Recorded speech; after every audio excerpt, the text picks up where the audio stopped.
미국발 이슈를 키워드와 관련 검색어를 통해 살펴보겠습니다. 먼저 첫 번째 키워드입니다. 벤 버냉키 의장이 영국을 방문 중인데요. 한 강연에서 한 말부터 살펴보도록 하겠습니다. 네, 벤 버냉키 의장이 발언을 했습니다. 선진국의 부양책이 주변국들에게 오히려 혜택을 주고 있다라는 요지의 발언을 했는데요. 네, 영국을 방문해서 발언을 한 것이 화제가 되고 있습니다. 관련 내용 자세히 살펴보도록 하겠습니다. 네, 벤 버냉키 의장이 런던 비즈니스 스쿨을 가서 강연을 했습니다. 네, 강연을 통해서 연준의 양적 완화 정책이 이 같은 효과가 있다라고 발언을 했었는데요. 달러화를 평가절하시켜서 주변국들에게는 긍정적인 영향을 주고 있고 주변 국가들에게 결국 피해를 주는 정책이 아니라는 요지의 발언을 한 것이 화제가 되고 있습니다. 네, 오히려 양적 완화가 주변국들에게 이득을 주는 정책이다라고 강조를 했는데요. 또 하나 지적한 부분이 있습니다. 보면요. 네, 환율 전쟁이라는 용어는 과장됐다라고 설명을 했습니다. 그는 거의 모든 주요 7개국 산업 국가들은 현재 비슷한 완화적인 통화 정책 스탠스를 가지고 있으며 또 오히려 이로 인해서 이들 국가들의 환율이 크게 변하지 않고 안정적으로 움직이고 있다면서 환율 전쟁이라는 용어 자체가 과장됐다라는 기존 주장을 재차 부각했습니다. 또한 게다가 이 같은 부양 정책으로 인해서 경제 성장세가 강해지면서 오히려 이들 국가들과 교역하는 주요 파트너들에게 그 혜택이 전이되는 효과도 있다면서 근린 궁핍화가 아니라 근린 부유화 정책이라고 강조를 했습니다. 또 양적 완화 조치가 일본과 유로존, 미국과 같은 이 경제 성장에 견조한 흐름을 보임에 따라서 경제 규모가 작은 국가들에게도 궁극적으로 혜택을 줄 것이라고 내다봤습니다. 네, 이어서 두 번째 키워드 살펴보겠습니다. IMF가 미국의 경제 성장에 관한 평가를 냈는데요. 전망치 살펴보도록 하겠습니다. 네, IMF는 올해 미국의 성장 전망을 하향 조정하겠다라고 발표를 했습니다. 이탈리아 통신사 안사가 이 정보를 입수했는데요. 24일에 IMF 세계 경제 전망 최신 보고서 초안을 발표를 했습니다.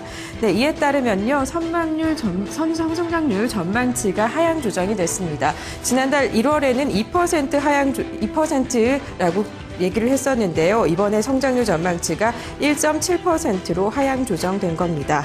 이 IMF는 다음 달 중순에 세계 경제 전망 보고서를 발표를 할 예정인데요. 이 보고서에는 부유층 증세와 올 회계 연도에만 850억 달러의 미국 연방정부 지출이 자동 삭감되는 시퀘스터로 인해 이 성장이 둔화될 것으로 보고 있습니다. 하지만 내년에는 종정 전망치와 같은 3% 성장이 가능할 것으로 예상하고 있는데요. 글로벌 성장률 전망치도 기존 3.5%에서 3.4%로 0.1%포인트 하향 조정할 예정입니다. 네, IMF는 이 보고서에서 또 지적한 부분이 있습니다. 관련 내용을 살펴보면요. 기존의 위기에 키프로스발 위기가 추가됐다라는 분석을 내놨습니다. 키프로스 사태로 유로 위기 불안감이 또다시 두드러졌다라고 지적을 했는데요. 이 단기적으로는 이탈리아 선거 후유증과 미국의 재정 위기도 복합적으로 얽혀 있다라고 분석을 했습니다. 네, 세 번째 키워드 살펴보겠습니다. 키프로스의 구제금융안 타결에도 불구하고 우려의 목소리가 높은데요. 관련 소식 살펴보겠습니다. 네, 키프로스발 구제금융안이 타결됐음에도 불구하고 키프로스의 디폴트와 유로존 탈퇴 위험은 여전하다라는 발언이 나왔습니다. 관련 발언은 어디에서 나왔을까요? 살펴보면요.